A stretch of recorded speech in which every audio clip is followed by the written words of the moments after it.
సినిమాలకు భాషతో పని లేదు. అందుకే ఏ భాషలోని వాళ్ళైనా ఎక్కడైనా వచ్చి నటించవచ్చు.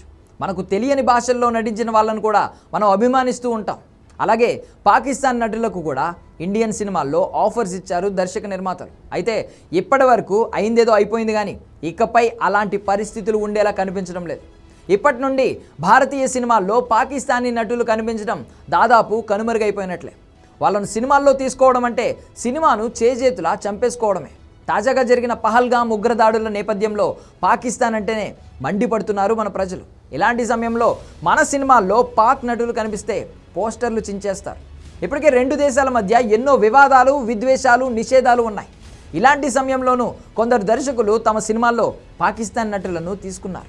ఉదాహరణకు పాకిస్తాన్ నటులైన ఫవాద్ ఖాన్, మహీరా ఖాన్, ఆలీ జాఫర్, రావత్ ఫతేహీ అలీ ఖాన్ లాంటి వాళ్ళు మన సినిమాల్లో నటించారు. కానీ 2016లో ఉరీ దాడి తర్వాత Indian motion pictures association Pakistani నటులను భారతీయ సినిమాల్లో తీసుకోకుండా నిషేధించింది. మహారాష్ట్రలో శివసేన, మహారాష్ట్ర నవనిర్మాణ సేనలు పాకిస్తానీ నటులను భారతీయ సినిమాల్లో నటించబోనివ్వమని హెచ్చరించాయి. ఒకవేళ పాకిస్తానీ నటులు మన సినిమాల్లో ఉంటే అలాంటి సినిమాలను విడుదల చేయకూడదని వాళ్ళు హెచ్చరించారు. అయితే ఆ రోజున్న కోపం రేపు ఉండదు.